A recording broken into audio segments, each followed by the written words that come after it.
வணக்கம் மக்களே. ரொம்ப கனத்த இதயத்தோட இந்த வீடியோவை நான் மேட் பண்றேன்.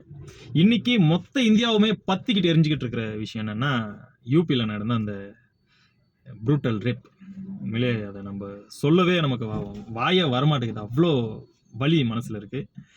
ஒரு பையன் இன்னொரு பையனையோ இல்ல ஒரு செட் ஆஃப் பீப்புளையோ நம்பி பின்னாடி போறான் ஏதோ ஒரு இடத்துக்கு அப்படின்னு சொன்னா, அதுக்கு பின்னாடி 1000 காரணங்கள் இருக்கலாம்.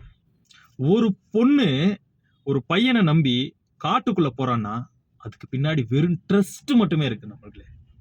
அந்த ட்ரஸ்ட அப்படின்ற நேரத்துல ஒரு செகண்ட்ல உடைச்சு தன்னை காதலிச்ச ஒரு பொண்ணை, தன்னை நேசிக்கிற ஒரு பொண்ணை கொண்டு போய் தன்னோட நண்பர்களுக்கு விருந்து வைக்கிறான்னா அவன் எப்பேற்பட்ட உன்னதமான ஆம்பளையா இருப்பான்னு யோசிச்சு பாருங்க. உண்மையிலேயே ஆண் இனமே வெக்கி தலை குனிகிற ஒரு கேவலமான ஈன சம்பவம் தான் இது. உண்மையிலே இது கண்ணுக்கு தெரியாம எவ்வளவோ நடக்குது. இப்பேற்பட்ட காரியங்களை நம்ம பார்க்கும்போது இந்த சொசைட்டில இன்னும் எதெல்லாம் பார்க்க போறோம் நமக்கு தெரியல. அவனுங்களை அடிச்சு காலை உடைச்சிருக்கிறாங்க, ஓகே கரெக்ட். ஆனா நாம சொல்ல வர்ற விஷயம் என்னன்னா, இவனுங்க சிறையில ஜெயில உயிரோட இருந்தாங்கன்னா மறுபடியும் அடுத்த மாசமோ அடுத்த வருஷமோ இதே மாதிரி ஒரு சம்பவம் நடக்க 100% வாய்ப்பு இருக்கு.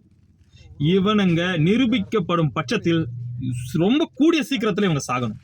இவனுங்க செத்தா மட்டும்தான், உயிரோடு இருந்தா சொல்லுவாங்க உயிரோடவே வச்சு அவங்க சித்திரவதை பண்ணல. இவனுங்க செத்துட்டா மட்டும்தான் இந்த பூமியில நமக்கு இடம் இருக்காது, நம்ம சித்திருவோன்ற பயத்திலேயாச்சு 1% குறைய வாய்ப்பு இருக்குது. ஒரே ஒரு வழி, அவனுங்களை கொன்னா மட்டும்தான் இதுக்கு ஒரு தீர்வு கிடைக்கும். நன்றி மக்களே.